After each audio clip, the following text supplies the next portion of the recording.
राष्ट्रव्यापी अभियान के शुभारंभ के अवसर पर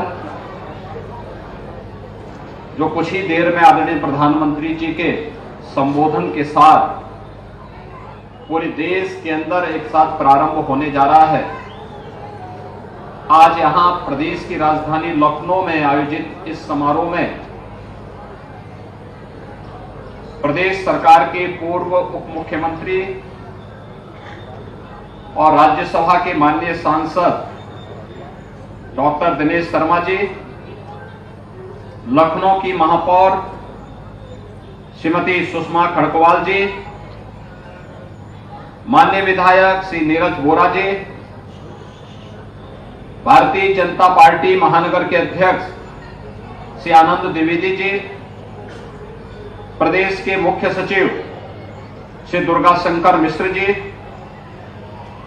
अपर मुख्य सचिव कृषि और प्रदेश में इन सभी कार्यक्रमों के नोडल अधिकारी श्री देवेश चतुर्वेदी जी, प्रमुख सचिव नगर विकास श्री अमृत अभिजात जी और प्रमुख सचिव गृह श्री संजय प्रसाद जी और उपस्थित सभी भाइयों और बहनों,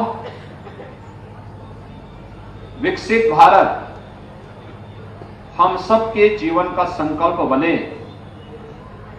इस उद्देश्य से प्रधानमंत्री मोदी जी ने पिछले 9-9.5 वर्ष के अंदर देश के अंदर जो एक माहौल बनाया है,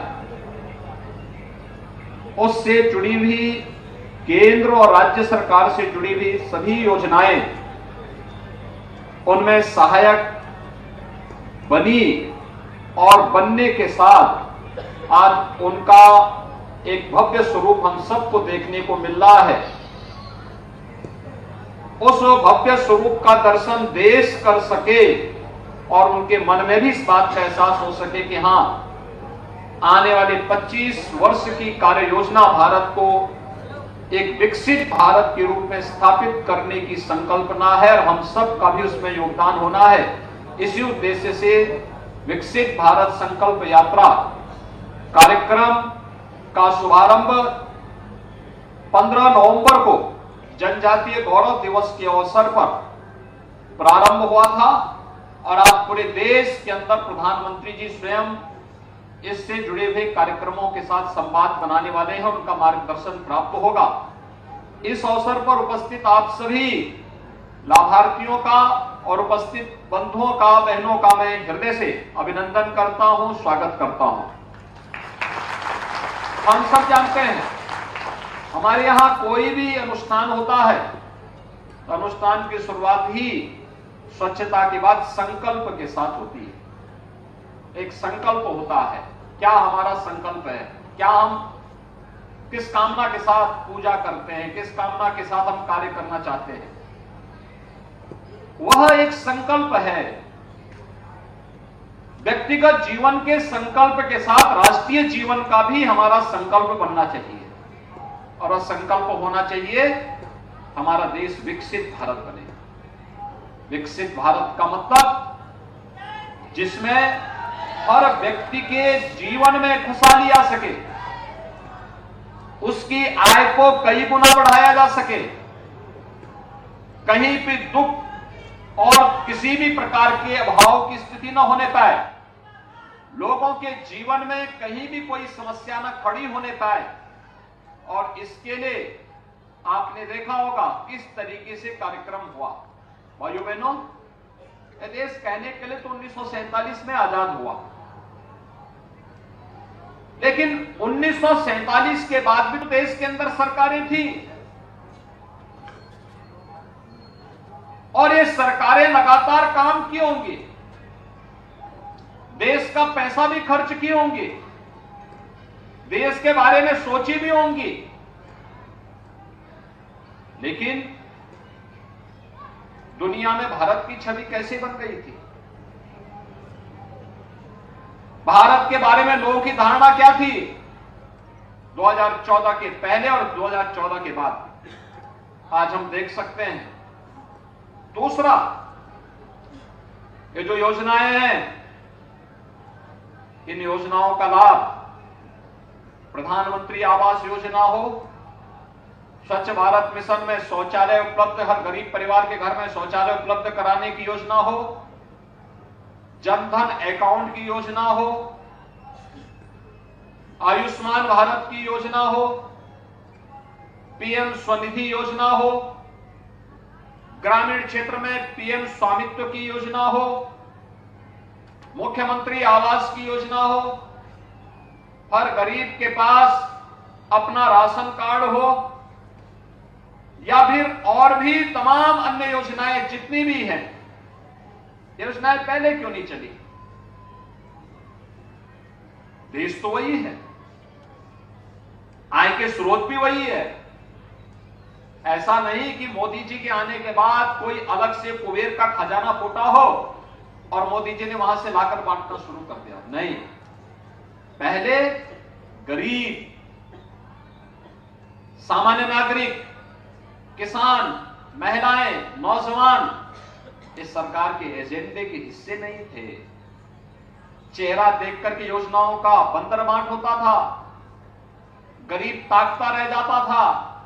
अब याद करिए, पिछले 9-9.5 वर्ष में प्रधानमंत्री मोदी जी के माध्यम से देश के अंदर 12 करोड़ परिवारों को शौचालय मिले, 4 करोड़ परिवारों के आवास बने, जिनमें अकेले उत्तर प्रदेश में हम लोगों ने 55 लाख से अधिक परिवारों को एक आवास उपलब्ध करवा दिया है। लगभग 3 करोड़ परिवारों के लिए शौचालय की सुविधा उत्तर प्रदेश में दी गई है। आयुष्मान भारत के अंदर, देश के अंदर 50 करोड़ लोग आयुष्मान भारत की सुविधा का लाभ प्राप्त कर रहे हैं। तो उत्तर प्रदेश में लगभग 10 करोड़ लोगों को इस सुविधा का लाभ उपलब्ध कराया जा रहा है। किसी भी इम्पैनल्ड हॉस्पिटल में जाकर के, वह कॉर्पोरेट हॉस्पिटल हो, प्राइवेट हॉस्पिटल हो, या देश के अंदर किसी भी ऐसे हॉस्पिटल में जो इम्पैनल्ड है, वहां जाकर के 5 लाख रुपए की सहायता, स्वास्थ्य की सुविधा वहां आपको उपलब्ध हो सकती है। और सरकारी हॉस्पिटल में तो ऐसे भी फ्री में सुविधाएं हैं, लेकिन फिर भी जहां पर ये नहीं है, वहां पर जिन लोगों के कार्ड नहीं बन गए, हम मुख्यमंत्री राहत कोष से भी पैसा देते हैं और विधायक गण अपने विधायक निधि से भी पैसा उपलब्ध करवाने का काम करते हैं। ये काम पहले भी हो सकता था। देश के अंदर कोरोना कालखंड में 80 करोड़ लोगों को फ्री में राशन की सुविधा, और ये तो मिल ही रहा था, अगले 5 वर्ष तक ये मिलता रहेगा। भाइयों बहनों, जब सरकार की संवेदना होती है तो गरीब के बारे में कार्य योजना बनाती है। यहां गरीब कल्याण भी हो रहा है, विकास के कार्य भी हो रहे हैं, नौजवान के लिए रोजगार की सुविधा भी उपलब्ध हो रही है, और साथ साथ देश को दुनिया की एक बड़ी ताकत के रूप में स्थापित करने के कार्यक्रम भी साथ साथ चल रहे हैं। जब एक नागरिक खुशहाल होगा तो परिवार के बाद समाज और देश के बारे में भी सोचेगा, और यही संकल्पना है। भाइयों बहनों, सरकार आपके बारे में सोच रही है तो आपकी भी जिम्मेदारी बनती है कि प्रधानमंत्री जी ने इसके लिए 5 प्रण की बात कही है। 5 प्रण, जब ये देश 2047 में अपनी आजादी की शताब्दी महोत्सव मना रहा होगा, 100 साल पूरे कर रहा होगा, उस समय हमारा संकल्प क्या होना चाहिए कि हमारा देश विकसित भारत बने, एक ऐसा भारत जिसमें हर व्यक्ति के लिए सुरक्षा की गारंटी हो, हर दुनिया की खुशहाली हो, दुनिया को नेतृत्व करने वाला हो, वसुधैव कुटुंबकम के भाव के साथ दुनिया को अपने साथ ले चलने की सामर्थ्य रखता हो,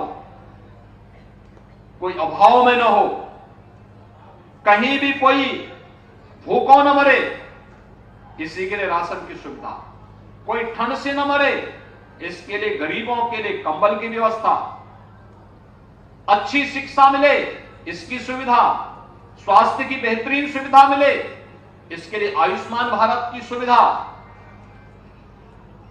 स्ट्रीट वेंडर के बारे में भी पीएम स्वनिधि योजना के अंतर्गत कार्य हो रहा है। रोजगार सृजन के लिए भी प्रधानमंत्री रोजगार सृजन योजना के माध्यम से कार्य में उपलब्ध कराया जा रहा है। परंपरागत हस्तशिल्पी और कारीगरों के लिए पीएम विश्वकर्मा योजना प्रारंभ की गई है। ग्रामीण क्षेत्र में लोगों को उजड़ना न पड़े, जहां पर आवास है वहीं पर उसका मकान बने, उसका मालिकाना अधिकार ही उसको प्राप्त हो जाए। इसके कार्यक्रमों को भी आगे बढ़ाने का कार्यक्रम ग्रामीण क्षेत्र में युद्ध स्तर पर चल रहा है। दिसंबर तक हम लोग 1.25 करोड़ लोगों को इसकी सुविधा का लाभ प्रदेश में दे देंगे और देश में भी इस सुविधा का लाभ लगातार देने के कार्यक्रम चल रहे हैं। और उसी दृष्टि से जो पंच प्रण की बात प्रधानमंत्री जी ने की है, उसमें जो पंच प्रण है उनमें से कि भारत 2047 तक एक आत्मनिर्भर और विकसित राष्ट्र बनाने के सपने को साकार करने की दृष्टि का एक संकल्प हमारा होना चाहिए। इसके लिए गुलामी की मानसिकता से उभरना, देश की समृद्ध विरासत पर गौरव की अनुभूति करना, भारत की एकता को सुदृढ़ करेंगे और देश की रक्षा करने वालों का सम्मान भी करेंगे और एक नागरिक होने के नाते अपने कर्तव्यों का निर्वहन भी करेंगे। इन सभी संकल्पों को आगे बढ़ाने के लिए आत्मनिर्भर भारत से लेकर के अपने नागरिक कर्तव्य तक इसमें गुलामी की मानसिकता को भी समाप्त करना है, अपनी विरासत पर गौरव की अनुभूति भी करना है और भेदभाव की रेखाएं जो करने का प्रयास होता है, जाति मत मजहब के आधार पर बांटने के कुत्सित प्रयास होते हैं, इनसे उभरना, क्योंकि ये विकास में बाधक तत्व हैं। जो लोग विकास नहीं चाहते वे परिवारवाद, जातिवाद, मत और मजहब के आधार पर समाज को बांटने का कुत्सित प्रयास करके विकास के एजेंडे को पीछे धकेलने का प्रयास कर रहे हैं। और उस विकास के एजेंडे से हटने का मतलब एक गरीब के चेहरे से खुशहाली को हटाना और उस खुशहाली को लाने के लिए ही एक कार्यक्रम प्रारंभ हुआ है। लखनऊ के इस कार्यक्रम के साथ मुझे आपके साथ संवाद बनाने का अवसर प्राप्त हुआ है। मुझे प्रसन्नता है कि प्रधानमंत्री आवास योजना, आयुष्मान भारत योजना के साथ साथ पीएम स्वनिधि योजना से जुड़े हुए लाभार्थियों को अभी हमने यहां प्रमाण पत्र भी दिए और साथ साथ संवाद के कार्यक्रम में महिला स्वयंसेवी समूह के स्तर पर भी एनआरएलएम ने किस तरीके से काम किया है। प्रदेश भर में हम लोगों ने इसके लिए बहुत सारे कार्यक्रम बनाए हैं। ग्रामीण क्षेत्र में हमारे पोषण मिशन से जुड़ी हुई जितनी भी योजनाएं हैं उसको हमने एनआरएलएम को ही सौंप दिया है। 60,000 महिलाएं सीधे सीधे उसमें रोजगार पाई हैं। बैंकिंग की सुविधा के लिए बीसी सखी की कार्य योजना हमने प्रदेश के अंदर लागू कर दी। हर गांव में एक बीसी सखी, वह गांव-गांव में लोगों के पैसे को बैंक में जमा करती है, किसी को निकालना उसके माध्यम से निकालती है और साथ साथ गांव की बैंक की समस्या का समाधान भी करती है। यानी बहुत बेहतरीन काम कर रही है, बहुत अच्छा काम कर रही है और उससे उनकी इनकम भी बढ़ रही है। प्रयास करना पड़ेगा। उस प्रयास के लिए सरकार का प्रोत्साहन आपके साथ में, सरकार का संबल आपके साथ में है और इसी संबल को आगे बढ़ाने के लिए, जागरूकता के लिए, लोगों को जोड़ने के लिए, लोगों के मन के उन भावों को दूर करने के लिए, अरे साहब कुछ नहीं हो सकता, इससे उभरना पड़ेगा। जिन लोगों ने अच्छा काम किया है, जिनको प्राप्त हुआ है, उनको वे लोग अपनी कहानी बोलें। जिनको नहीं मिला है उनको भी मिलेगा। जो भी पात्रता की श्रेणी में होगा, हर पात्र व्यक्ति को इस सुविधा का लाभ प्राप्त होगा। इस सरकार का संकल्प है। उसी संकल्प को आगे बढ़ाने के लिए आज हम यहाँ पे विकसित भारत संकल्प यात्रा के साथ यहाँ जुड़ने के लिए आए हैं। इस अवसर पर कुछ ही देर में प्रधानमंत्री जी इस कार्यक्रम के साथ जुड़ने जा रहे हैं। मैं इस अवसर पर आप सभी का हृदय से अभिनंदन करता हूं और इस पूरे कार्यक्रम के प्रति अपनी शुभकामनाएं देते हुए अपनी वाणी को यहीं पे विराम देता हूं। मुझे विश्वास है कि हम सब प्रधानमंत्री जी के विजन के अनुरूप इस कार्यक्रम को सफलतापूर्वक आगे बढ़ाने का कार्य करेंगे। उत्तर प्रदेश में 57,000 से अधिक ग्राम पंचायतों में, 762 से अधिक नगर निकायों में ये कार्यक्रम इस वीडियो वैन के साथ जगह जगह जाकर के इस कार्यक्रम को सफलता की नई ऊंचाई तक पहुंचाने में अपना योगदान देगी। आप सभी के प्रति मेरी शुभकामनाएं। धन्यवाद। जय हिंद। बहुत बहुत धन्यवाद माननीय मुख्यमंत्री महोदय। आपसे कुछ ही क्षणों में माननीय प्रधानमंत्री महोदय विकसित भारत की संकल्प यात्रा के अंतर्गत देश भर के लाभार्थियों से संवाद करेंगे। ठीक क्या आप देख सकते हैं माननीय प्रधानमंत्री महोदय।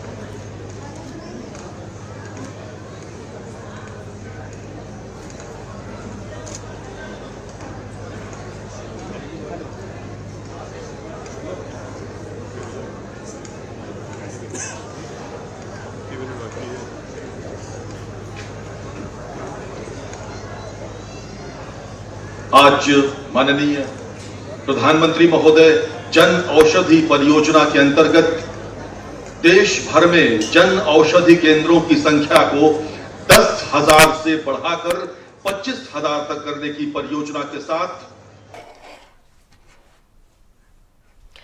नमस्कार, आप देख रहे हैं भारत समाचार। आपके साथ मैं हूं स्वाति श्रीवास्तव। विधानसभा